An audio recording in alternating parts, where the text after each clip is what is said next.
Бид хүлэмжийн ургамал хамгааллыг биологийн аргаар хэрэгжүүлдэг.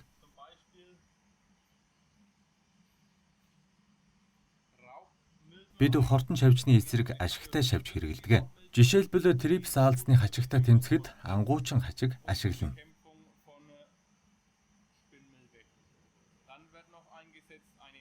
Түүнчлэн цагаан далавчны эсрэг инкарсия формаса гэдэг магчин шавж эсвэл бөөсний эсрэг шонхор зүгийг ашиглах гэх мэт. Ер нь хүлэмжийн хортон шавжийн хөнөөлийг хязгаарлахын тулд олон тооны шавж тэр дотроо магчин буюу ангуучин шавж ашигладаг. Хэрэв та бүхэн анхааралтай ажиглавал навчны арт талд бөөс хайж байгаа ангуучин хачгийг харж болно.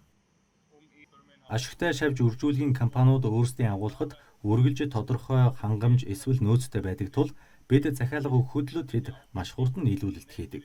Энэ нь бид цаг алдахгүй арга хэмжээ авахд маш чухал байдаг. Ямар нэг хортон шавж харагдангуут л тэр даруй нь арга хэмжээ авдаг байх шаардлагатай. Иймээс таримлаа бид байнга хянаж шалгадаг. Хортонгуудын араас бид хөөж яваад байж чадахгүй. Учир нь ингэх юм бол хохирлыг хязгаарлах боломжгүй болно шүү дээ. Манайх органик ферм биш учраас хөрсөнд тариалдаггүй эрдэс бурдаа ашигладаг. Таримлын дээд хэсэгт үндсэндээ биологийн арга хэмжээ авч байна. Мөөгөнцрийн эсрэг бид шалан дээр суулгасан дулааны шугамтай мөн мэдээж агааржуулалтын системтэй. Чийгшил хит өндөр байх ёсгүй. Ийм байдлаар бид халаалт агааржуулалтаа зохицуулж хяндаг. Ургамал хамгаалалд урьдчилан сэргийлэх арга хэмжээг авах нь хамгийн чухал юм. Өөрөөр хэлбэл өвчин болон хортноос урьдчилан сэргийлэхийн тулд таримл ургах нөхцөлийг дээд түвшинд оновчтой бүрдүүлэх нь хамгийн чухал нөлөөтэй.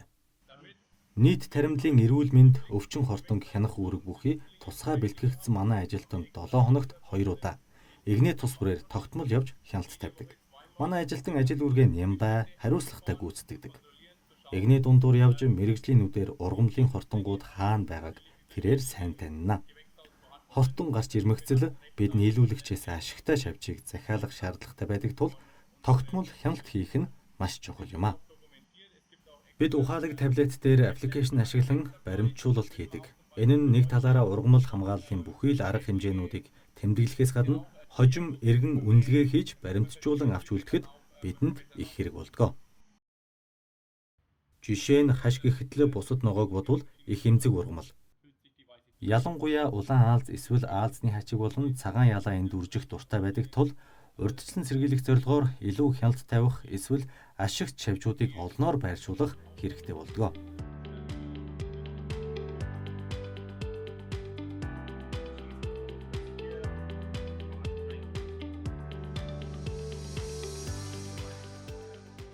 Би хаш болон улаан чинжүүний үйлдвэрлэлийг хариуцаж ажилладаг.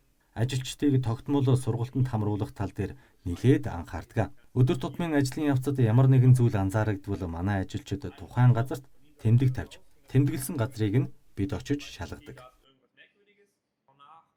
Таримлын дундуур тогтмол явж хяналт хийх ба шар самбар дээрээс бид янз бүрийн хортон бий болсон эсхийг олж тогтоодог. Хэрв ямарваа нэгэн шавжны үүр бий болсон тохиолдолд даруй арга хэмжээ авах ёстой.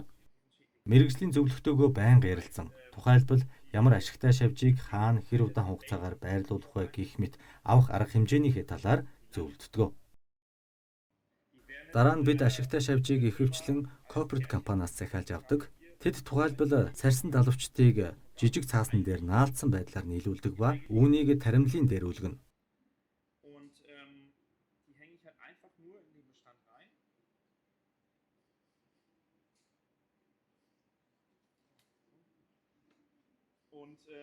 Сарсан далавчид буюу нэг төрлийн ялаа нь өндгөө хортон дээр гаргадаг. Энэхүү сарсан далавчид цагаан ялаа нь навчны бөөсөн дээр шимэгчлэн амьдардаг бөгөөд хортон шавжин дээр өндгөлдөг. Ингээд богино хугацааны дараа хортон шавжийн дотор шинээр сарсан далавчид бий болж хортон шавж үхэж ялаа нь ийм байдлаар цааш үрждэг байна. Хүлэмжийн хортон шавжтай биологийн аргаар буюу ашигт шавжийг ашиглан тэмцэж байгаа жишээ.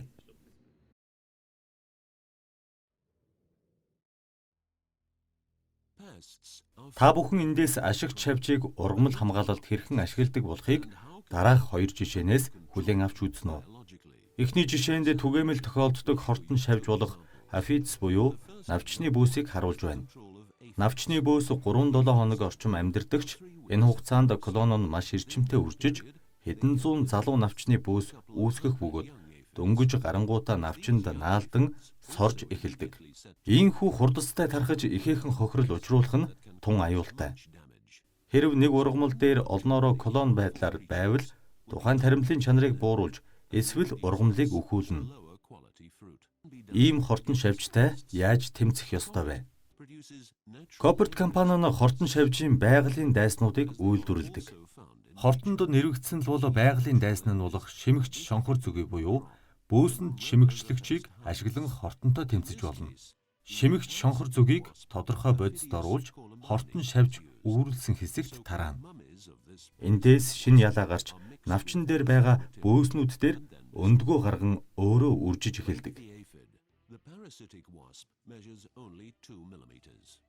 After the parasitic wasp has emerged from the mummy, it will search for the pest, in this case the aphid, in order to reproduce. Хэдхэн секундын дотор тэд өндгөлөх бөгөөд үүнийг шимэгчлэх гэж нэрлэдэг байна. Учир нь энэхүү ялаа нь навчны бөөсөнд өндгөө шахдаг байна. Ийхүү өндгөө шахсны дараа навчны бөөс хавдаж хатаж эхэлдэг бөгөөд ойролцоогоор 2-7 хоногийн дараа шинэ апидиус буюу ялаа дотроос нь гарч ирдэг. Залуу ялаа гарч ирсний дараа хоорондоо үржилд орох бөгөөд үржилд орсон эмэгч нь тэр даруй дахин өндгөлдөг. Ийхүү хортон болон ашигтай шавжийн хооронд биологийн тэнцвэр бий болдог байна.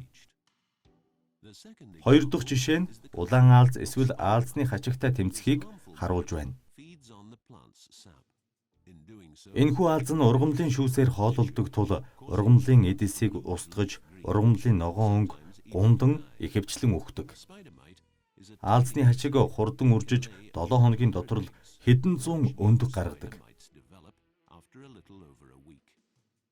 Копперт компани мөн энэ хортон шавжийн эсрэг ашигтай шавж болох магчин хачиг Phytocelluis persimilis-ийг санал болгодог байна. Бүтээгдэхүүнийг Spidex гэж нэрлэдэг бөгөөд энэ бүтээгдэхүүн нь субстрат дээр амьдардаг магчин хачиг агуулдаг. Хэрэгэлсэн даруйдал тэрээр хортон шавжны өндөг эсвэл бөөсийг хаан идэж сорж авдаг. Магчин хачигны амьдралын мөчлөг нь аалзны хачигтай төстэй. Энэ нь бусад олон ашигтай шавжнуудын нэгэн адил амьд үлдэхийн тулд олзоо хайдаг гэсэн үг юм. Энэхүү шимэгч шонхор зүгий болон ангуучин магчин хачиг нь биологийн ургамал хамгааллыг харуулсан хоёр жишээ юм. Ийхүү бид Knoblauchlандд байдаг Швейцарын хүнсний ногооны фермд зочиллоо. Монголын эрхэм үзэгч та бүхэн миний адил олон сонирхолтой шин зүйлийг харж суралцсан байх гэж найдаж байна. Орчин үеийн байгаль орчинд ээлтэй улаан чинжүү, хашийн тариалалтын талаар болон тариалангийн аж ахуйн технологи, нэмэн үрдэг шингэсэн үйлдвэрлэлийн талаар их зүйлийг суралцаж мэдлээ гэж бодож байна. Зүрх сэтгэлээрээ нэг баг болон ажилдаг гэр бүлийн гишүүд, ажилчдын хамтын ажиллагаа, түүнчлэн шин технологид хөрөнгө оруулах хүсэл эрмэлзэл, өндөр мэрэгссэн идэвх санаачлагтай менежерүүд, ажлагчдад зориулсан байнгын сургалт, хөгжлийн хөтөлбөрүүд, ажилчдын нийгмийн асуудлыг ихээхэн анхаардаг байдал зэрэг олон арван хүчин зүйл нийлж энэ гэр бүлийн бизнес ийм амжилттай, тогтвортой хөгжин цэцэглэж байна. Ингээд үзэгч танд эрүүл бөгөөд амттай хүнсний ногоог байгаль цаг уур, экологийн нөхцөлдөө нийцүүлэн тарих шинэ эрч хүч сэтэл төрүүлсэн гэдэгт найдаж байна. Эцэст нь Герман Монголын хамтын ажиллагааны тогтвортой хөдөө аж ахуйн төслийн нэрийн өмнөөс Швейцарын гэр бүл хамт олонд нь гүн талархлаа илэрхийлье.